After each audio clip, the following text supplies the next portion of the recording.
Your time machine is broken.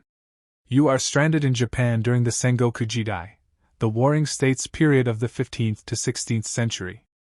A land of castles on misty hills, rice fields shimmering like mirrors, and endless blood feuds. This is not the Japan of quiet gardens or painted fans.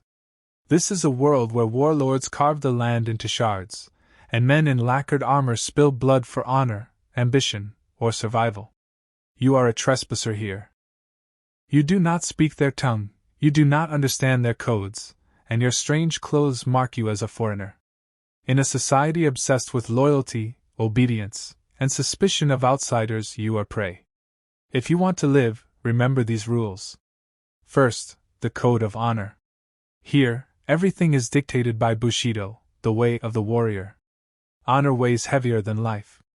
To insult a samurai, even by accident, is to invite death.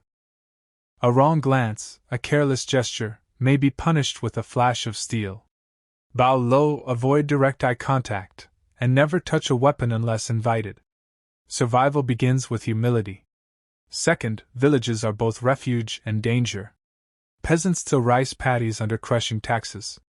They are wary, but also fearful of samurai patrols. To them, you are suspicious. They may offer food in exchange for labor, carrying water, chopping wood, but they may also denounce you to the nearest garrison. Trust is rare, and betrayal is cheap. Third, castles are fortresses, not sanctuaries. The lords, the daimyo, rule from stone and timber strongholds. Their banners ripple like storms. But to enter a castle without permission is to walk into a trap. Guards will cut you down before questions are asked.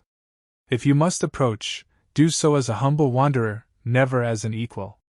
Fourth, weapons define your worth. Every samurai carries two swords, the katana and wakizashi, symbols of status. To be seen without weapons is to be dismissed as a peasant.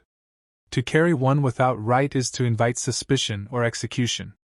If you find a discarded spear, a farmer's tool, or a bow, treat it as both lifeline and liability. Fifth, the monks and temples. Buddhist temples are places of chanting, incense, and fragile peace. But even here, neutrality is an illusion. Warrior monks, Sohei, wield naginata and bows, defending their sects with fanatical zeal.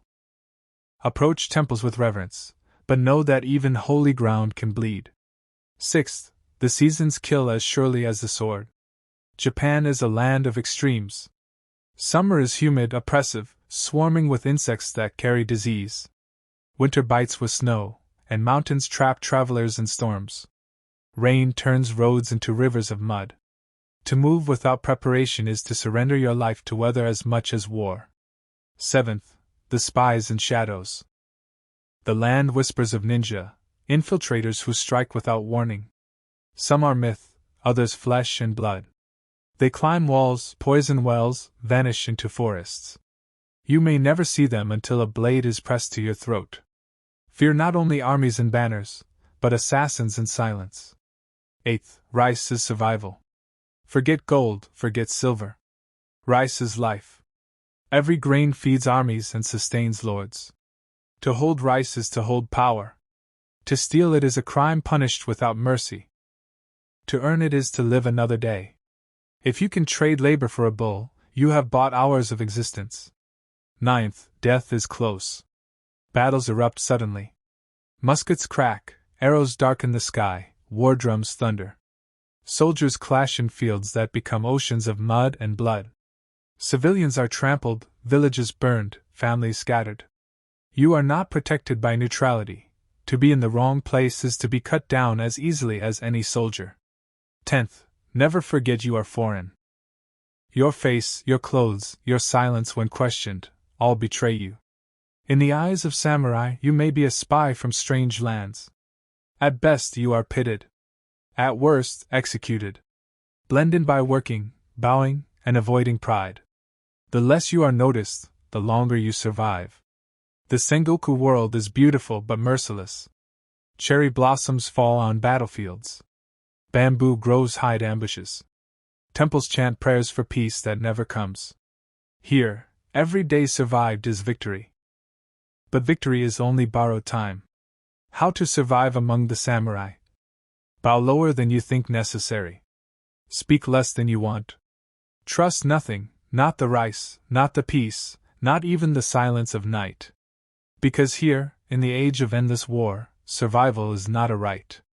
It is a fleeting mercy.